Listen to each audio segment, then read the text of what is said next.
The Rock and Roll and Coffee Show is brought to you by Retroactive, located at Broadway at the Beach in Myrtle Beach, South Carolina, taking you back to the 70s, 80s, and 90s. ShopRetroactive.com. Pick up your bottle of the Rock and Roll and Coffee Show Hot Rockin' Hot Sauce now at Retroactive or rnrcoffeeshow.com. It's the Rock and Roll and Coffee Show. Yeah, with Joe.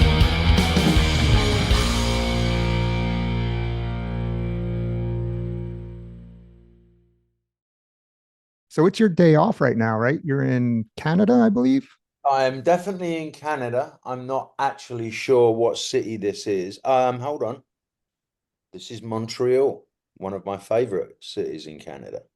So what is a day off like for you? What do you get to go out and sightsee or what happens? Well, clearly my day off is doing Zoom interviews for my own solo stuff. Right. Lately. No,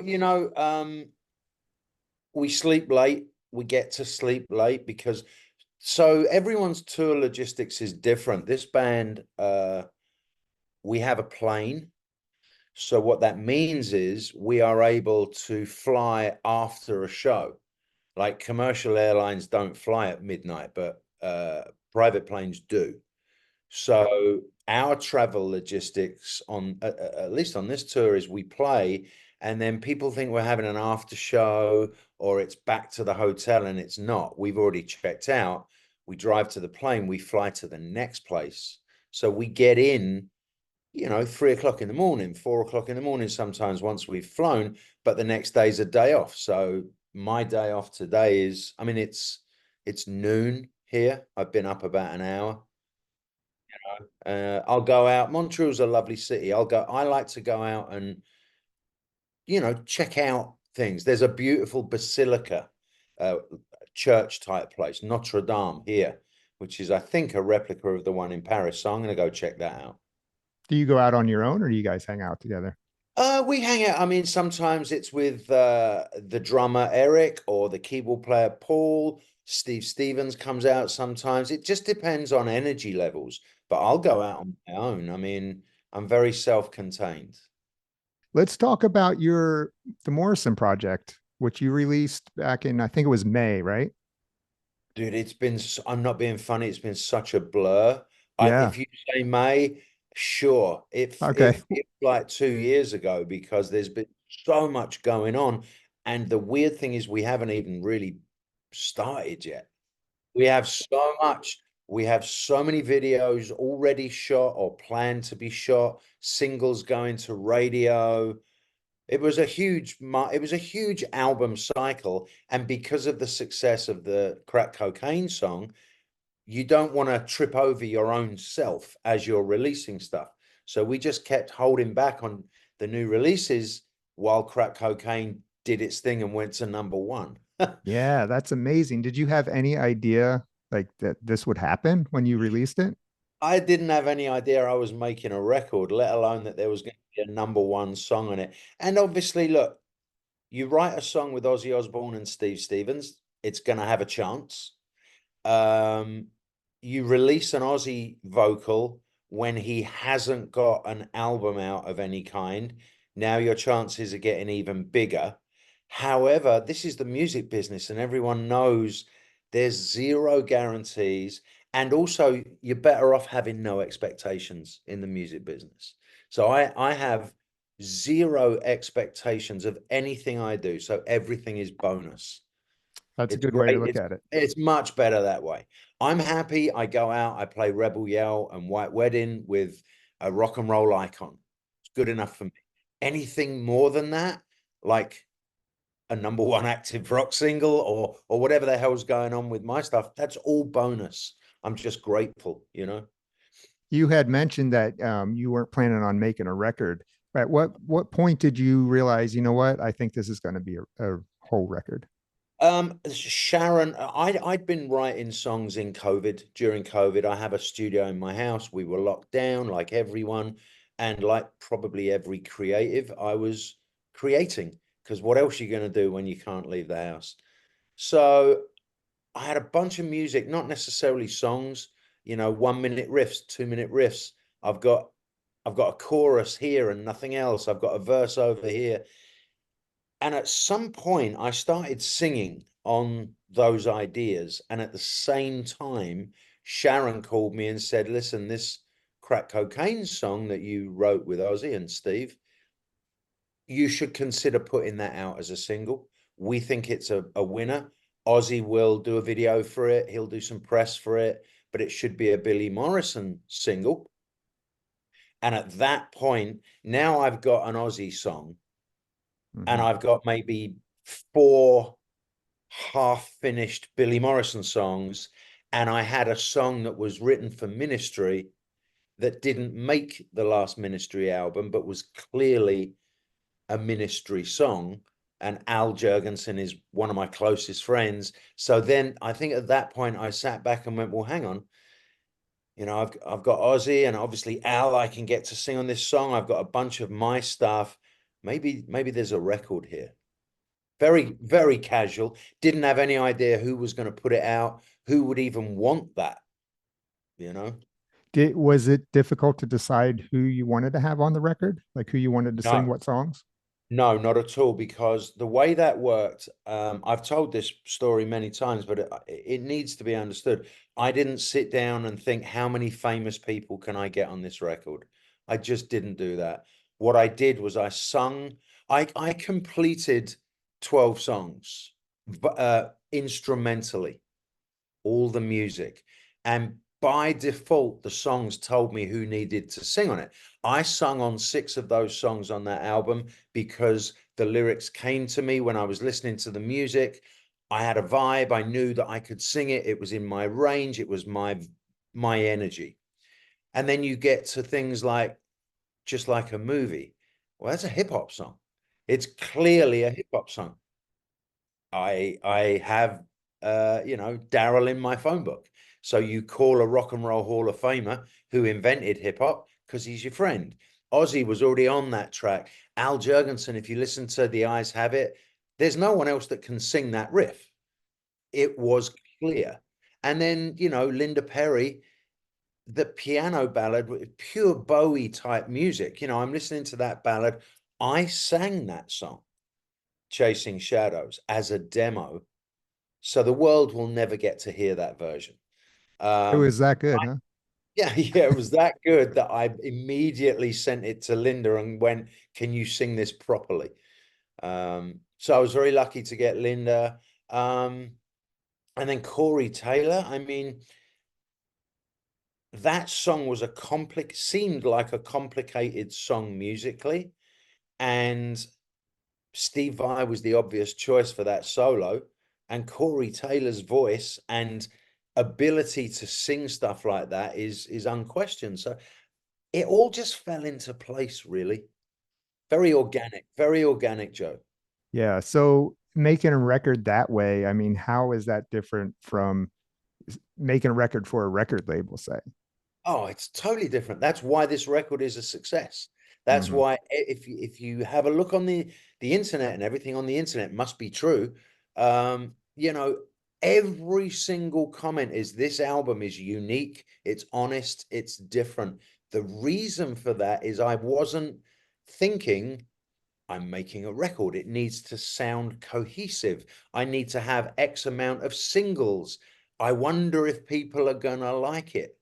All of that is off the table. When you're making a record that you don't really think is a record, all my influences are on there: hip hop, Bowie, punk rock, heavy metal.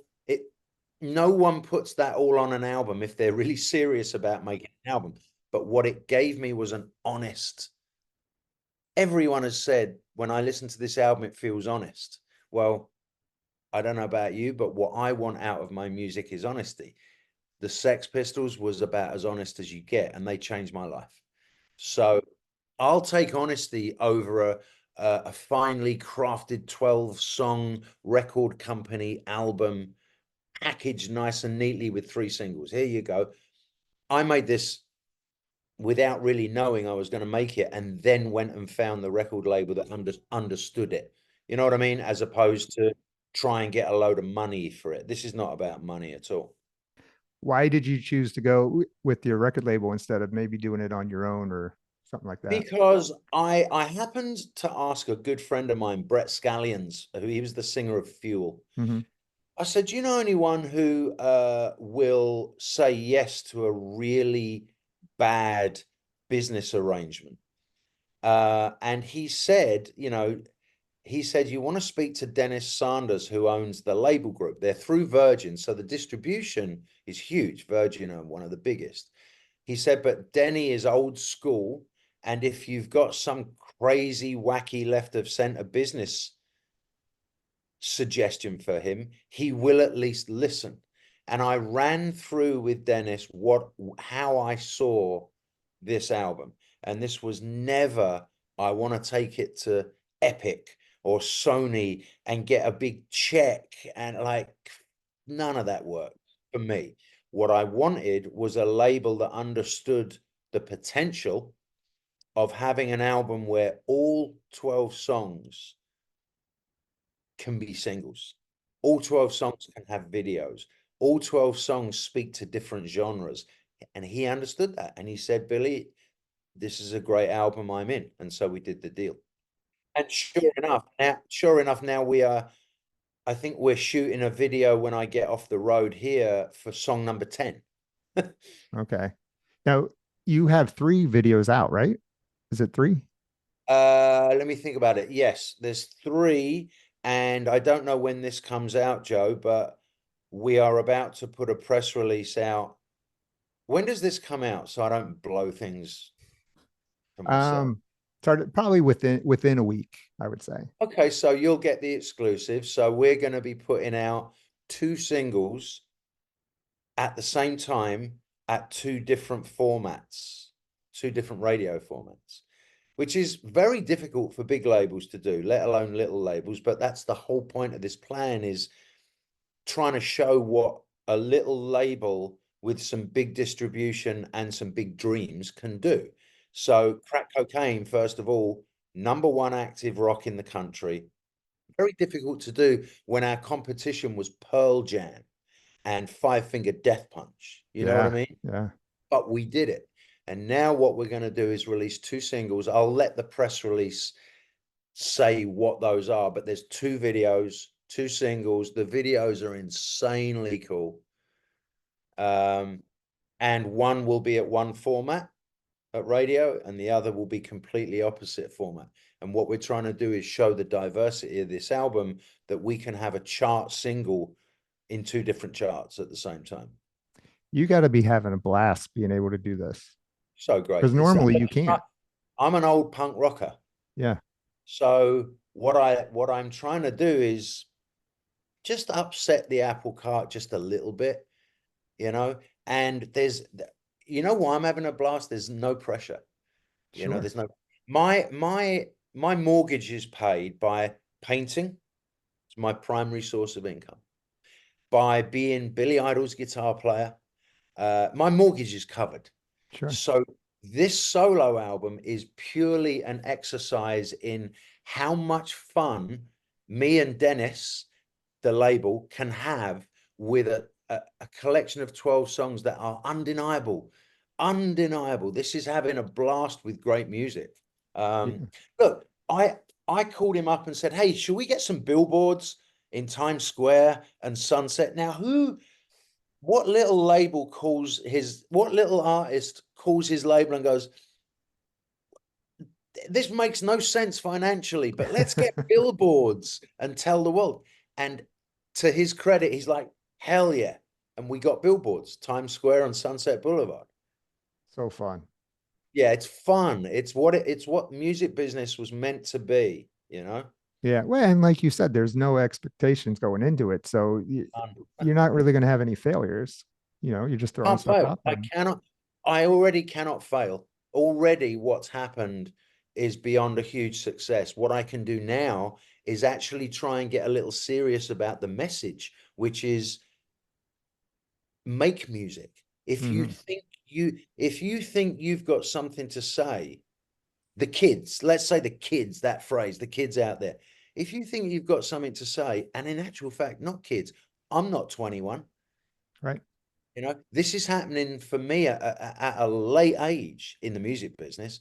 but just do it anyway, because if you keep the primary focus on don't worry about what other people are going to think or whether you can make money, everything will come right if you keep your motivation honest and pure. Hmm. Talk about the videos for a little bit because you have pretty professional videos. I mean, the third one was a lyric video, but the first No, two, that's the fourth one. That's the fourth one. fourth, So yeah, maybe you haven't seen the first single was Drowning. yeah, Yeah, hmm, you've seen yeah, Drowning. hmm. Okay. Then there was It's Come to This, which is there's a $750,000 Mustang, Shelby Mustang in that video. Maybe that's the one you haven't seen. I don't think I saw that one.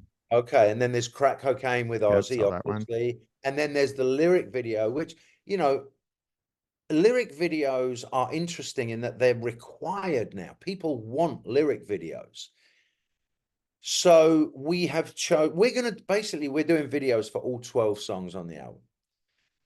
2, maybe 3 will be lyric videos, and we use those as something to keep momentum going in between the big releases. So we knew Crack Cocaine was going to be sitting in the charts for a while once it hits number 1. So we postponed this next press release, which is coming out in the next couple of weeks. And that's 2 singles, like I say. So in the meantime, we put out one of the lyric videos, which is still really cool.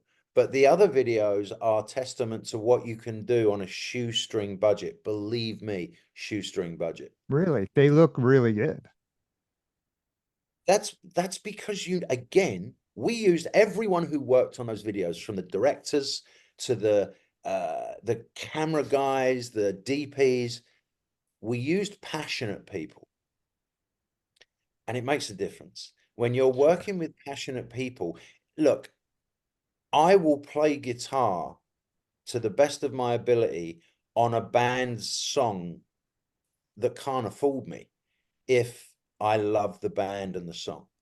Hmm. So what I did is I went and found people to make my videos that worked beyond hard, and I couldn't afford them, but they did it because they liked the artist and the song. Sure. Well, that's awesome. They So came out great. So we get $1 million videos for a cheeseburger and $20. yeah, yeah, that's awesome. So you mentioned you're going to do 12 videos. Does that mean all 12 singles? I don't know whether you call them singles. Some of them will be lyrics. What's a single these days, Joe? I It's was so, going to say, what is a single? because you can go on iTunes and buy all these songs now anyway. Yeah. So even though I've learned the terminology and the logistics around a single, I'm still not sure a single exists. What it means these days is a song goes to radio. Hmm. And a song goes to radio, and that's charts, and that equates to, it doesn't equate to money.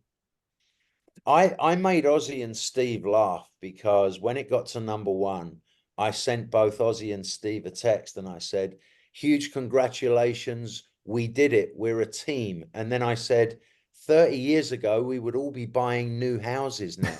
That's I'm true. going out. I'm going out to buy a set of new tires for my car tomorrow. Yeah. Yeah. That's the difference.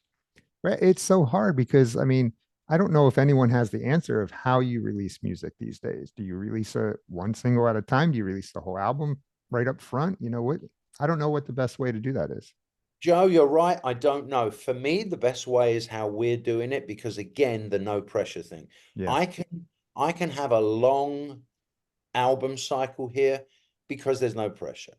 I think, some bands subscribe to there is no album anymore. Hmm. You just release, 6 individual songs and that's it. You move on. I come from my album is available in vinyl, multiple formats, CD, different artwork, gatefold sleeves, different colored vinyl. We did all of that. Again, not a particularly sound financial business decision, but we don't care. What we're Hmm. trying to do is recapture what music meant when we were young. And when I was young, a gatefold sleeve was everything. That was And the you get best. to physically hold it and open it up and read stuff about the songs. And then the vinyl came out and it was a glorious color. you can do that with my record Hmm. if you so choose. And we are releasing a deluxe edition at the end of the year with many, many extra tracks in Oh, wow. different colored vinyl. Yeah, we're doing this properly, you know. Yeah. I'll have to check that out. I ordered the vinyl. It's not here yet. It's supposed to be here tomorrow. So I have It the isn't? vinyl coming. It hasn't got shipped. I just ordered it this week. Oh, you did. What Yeah. did you get? The red vinyl, the black vinyl? I think just the black vinyl. Right. Yeah, It just the red. sounds it sounds amazing on vinyl. Uh-huh. Like however they press this thing, it definitely sounds different on vinyl than it does on Spotify. You know Yeah. what I mean? Yeah. Yeah. Well, it's a great album. It really is. Thank you. Yeah. Yeah.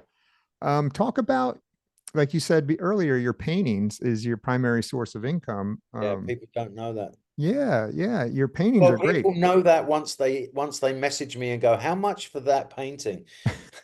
Then they realize. Yeah. Yeah. So I want to know a little bit about your gallery coming up. I think it's in September with Yeah. Yeah. Mark Weiss. Yeah. Was it called A Moment in Time? Yeah. I mean, he was the ultimate 80s rock photographer. And quite clearly and obviously, he captured a moment in time. You know, that decade, his book is called The Decade That Rocked. And basically it's your Guns N' Roses, Motley Crue, Queen, Bon Jovi, Billy Idol, anyone who was anyone in the 80s, Mark shot them. And one of the things that an artist struggles with is you are not allowed to just take someone's photograph and paint it. That's copyright. And every artist who's anyone has stumbled, fallen foul by mistake or otherwise along the journey of a photographer. And the photographer contacts you and says, "You cannot paint that. I own that image." So Mark and I, we were introduced by a mutual friend who is actually Charlie Garrett, Charlie Reese, who's sponsoring this art show. He introduced us and suggested that perhaps we could change that dialogue if the artist and the photographer communicated, collaborated, a little bit of give and take here. And sure enough, Mark and I got on like a house on fire. And I've painted 12 of Mark's most iconic images. I've painted them large scale. They're all 4 foot high. And he has reproduced a one of one fine art print of the same image. So there's 24 pieces of art in this show. And the idea is, look what happens when an artist and a photographer actually work together as opposed to against each other. Yeah. It sounds great. And I saw pictures of the paintings Oh, you did? on your social media. I think you posted some. I did now. Yeah, I dropped the cat. Yeah. Yeah. I had Mark on the show not too long ago, and he was telling me about that as well, Oh, cool. about the gallery. So to purchase these paintings, do they have to be there? Is it going to be on? Is it going to be No, online or? no. I mean, look, obviously these paintings are not cheap. They are, I mean, in the fine art world, they're ridiculously cheap, you Okay. know, but it's thousands of dollars. And the reason for that is they are one-off paintings. There's not, it's not on, it's people sometimes look at it and think, oh, it's like a poster or Hmm. something.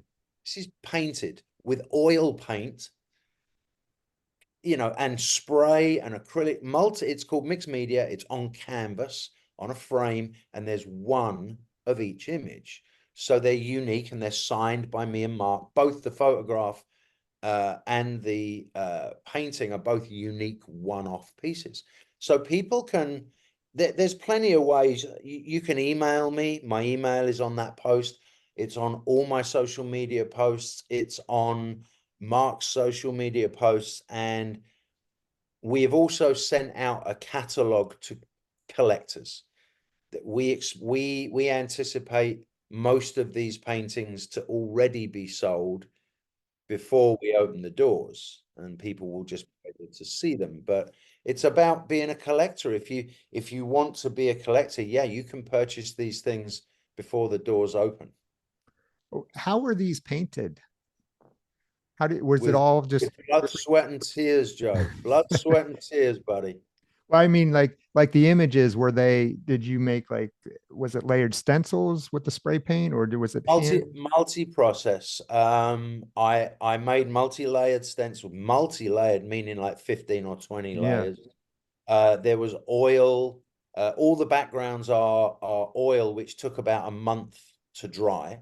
Wow. So because they're multi-layered. So these Yeah. pieces, I've been working on them since January, Yeah. you know. And yeah, there's stencil and spray, and then there's hand. After that, I go back in and I paint the details by hand. So it's it's uh it's a lot per Yeah. painter. I'm sure. I'm sure. Have you always been into painting? Like since music? Like what came first, painting or music? No, music came first, and then my love of art, came when I discovered the Sex Pistols, because I also discovered the Velvet Underground, the New York Dolls and that whole scene. But I found out about Andy Warhol through the Velvet Underground, and I loved his imagery, how he would take an electric chair, like an instrument of death and destruction, paint it in pretty colors, and now suddenly all the rich people wanted it hanging in their house. I think it's genius, color and repetition was his thing. But it was only about 15 years ago that Ozzy, he was banging on at me, really. We were in South America and he was like, you should paint. He knew that I would be good at it. I didn't. I had been buying other people's art. My house is like a museum, but I didn't think I could do it myself. But he pushed me, and it was like the floodgates were opened. I absolutely loved the process, and I haven't stopped, Yeah. Do you get the same sense of satisfaction creating a painting as you do writing a song? Yeah, a little bit more actually, because there's no one else involved. There's no bandmates or collaborators saying, well, what if, maybe don't use green there, maybe use red. There's no one saying that. Painting is just me, and I'm my own worst critic. So it's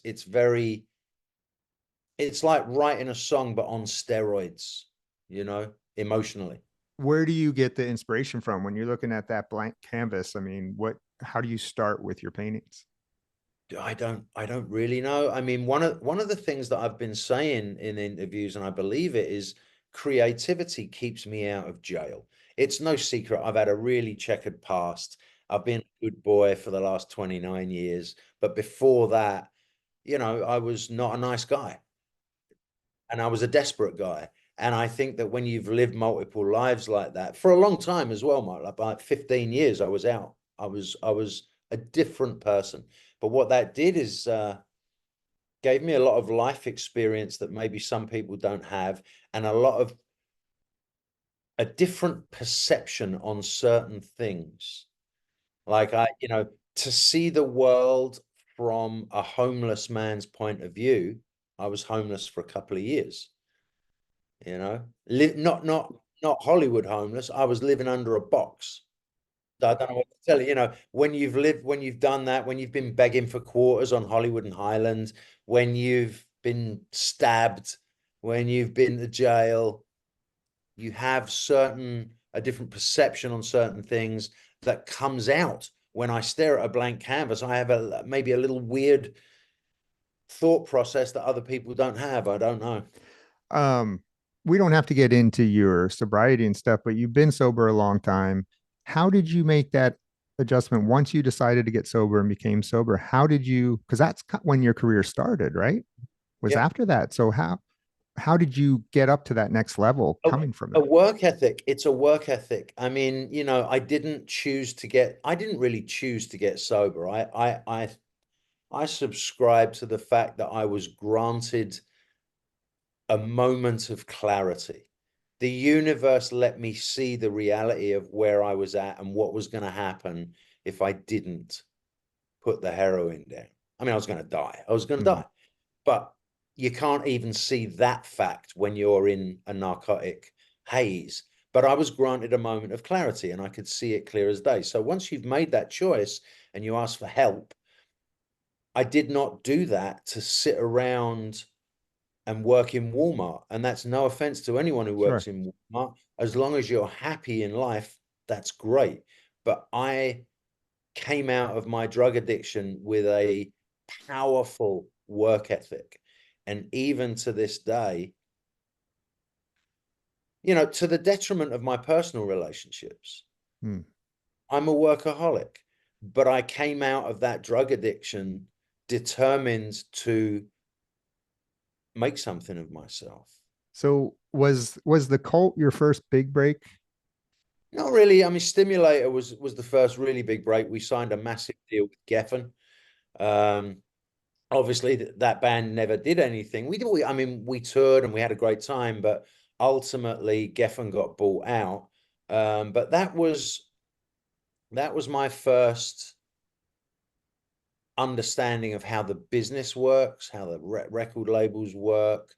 I think the Cult were the first huge touring act Gotcha.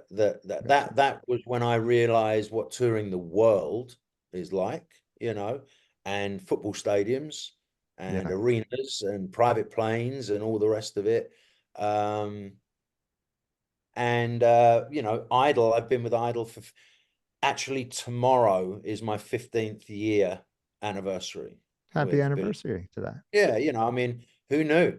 I'm going to play Yeah. guitar with one of the punk rock legends for 15 years. It's great. That's got to be so fun on stage with you and Steve.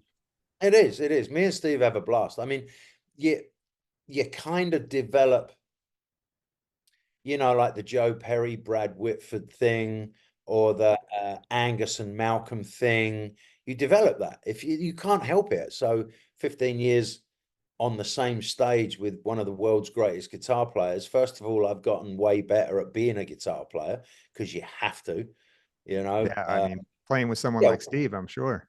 Oh yeah, he turns around all the time and says, "Why don't you do the solo on this song 5 minutes before we're actually going to do it?" And you are forced to up your game, and I have nothing but gratitude to Steve because I was doing fine as a power chord rhythm guy. Hmm. That's who I was. I was Steve Jones, a power chord rhythm guy, and I know tone, so it sounded good. What I am now is a well-rounded guitar player, because I had to become technically proficient. Did you do any leads on your album?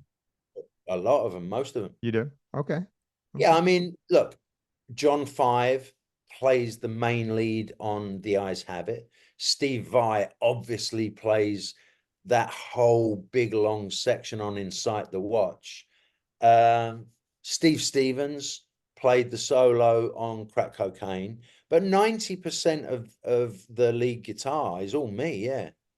I love the lead on Sound of Freedom. I love that Oh, lead. wow. It's so was that you? Yeah, that's That's my favorite. You know why that's my favorite is there's like three different styles in it. At the end, it obviously goes into Iron Maiden, twin harmonic lead, right? But some Steve Jones in there, like some simple Steve Jones. And then I don't know who I would compare it to, but it's very melodic. It's a very, very melodic solo up to a certain point. yeah, I love that. And you said simple because I was going to say it's a simple lead, but it's so effective for that song. Thank you. Thank you. Yeah. I really had the best time recording that solo because it wasn't going to do the harmony thing. Mm. I just and I I kind of wrote it, but parts of it were on the fly. And then when I sat back and listened to it, I went, "Oh, this is so Iron Maiden that Yeah. I can hear this harmony thing." I'm like, "Okay, let's do it." Yeah. That's awesome. Um, talk to me about playing with Billy. Like, were you a big Generation X fan? Huge. Were you? My top three punk bands were the Sex Pistols, Adam and the Ants, and Generation X. I was never the Clash were great, but I was never really a huge Clash fan or Susie. They were all great, but Generation X were one of my bands that I went to see them. I saw Generation X play 3 or 4 times. Wow. So when you got the call to say you're in, I Yeah, mean, this what, was weird. how did you feel?